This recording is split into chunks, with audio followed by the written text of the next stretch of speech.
এই সিজনটা মূলত আচারেরই সিজন।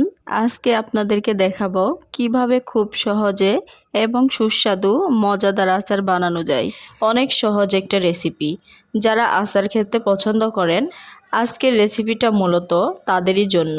এখানে আমি 1 কেজি আমড়া নিয়েছি। আমড়াগুলো ধুয়ে খোসা ছাড়িয়ে চাকু দিয়ে চকচক করে সুন্দর করে কেটে নিয়েছি। তারপর ফ্রাই প্যান বসিয়ে চুলার আঁচ মিডিয়ামে রেখে পরিমাণ মতো সরিষার তেল দিয়েছি। সরিষার তেলটি যখন গরম হয়ে এসেছে, সেখানে আমি আধা চামচ গরম মশলা এবং পাঁচফোড়ন দিয়ে একটু নেড়েচেড়ে খোসা ছাড়ানো রসুনের কোয়াগুলো ঢেলে দিয়েছি। এখানে আমি রসুনের কোয়াগুলো কোনো পরিমাপ করিনি, আমার ইচ্ছা মতো আমি নিয়েছি। আপনারা যদি পছন্দ করেন, আপনাদের পছন্দ মতো আপনারা নেবেন। রসুনের কোয়াগুলো হালকা তেলে ভেজে এখানে কেটে রাখা আমড়াগুলো দিয়ে দিয়েছি। আমড়াগুলো ভালোভাবে নেড়েচেড়ে এখানে আমি কিছু মশলা অ্যাড করব। আমার এই ইউটিউব চ্যানেলটা একদম নতুন। আপনাদের যদি আমার ভিডিওগুলো ভালো লাগে, অবশ্যই একটা কমেন্ট করে আপনাদের মতামত দিয়ে যাবেন।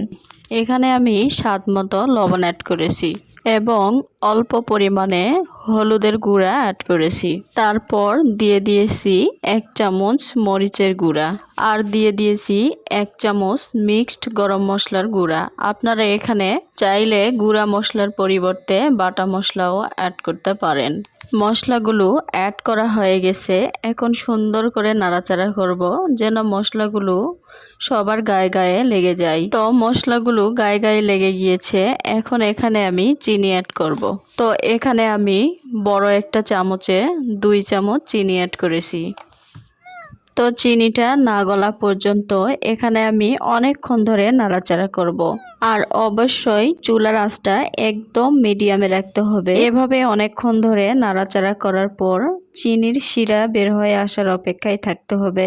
আপনারা দেখতেই পাচ্ছেন আমার চিনির শিরাটা কিভাবে বের হয়ে আসছে।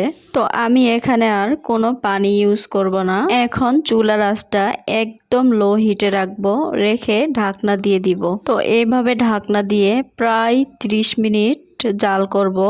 তো এই 30 মিনিটের মাঝখানে আমি কয়েকটা শুকনা মরিচ, ধনিয়া, গোটা জিরা এবং পাঁচফোড়ন ভেজে ব্লেন্ডারে গুঁড়া করে রাখছিলাম।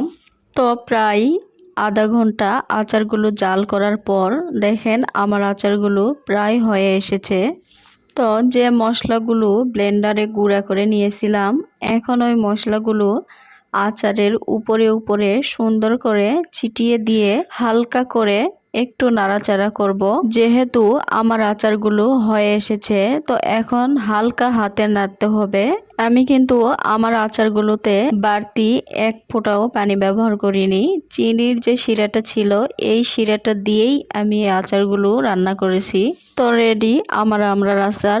অনেক সহজভাবে আপনাদেরকে বোঝানোর চেষ্টা করেছি। জানি না আপনাদের কাছে ভালো লাগছে কিনা।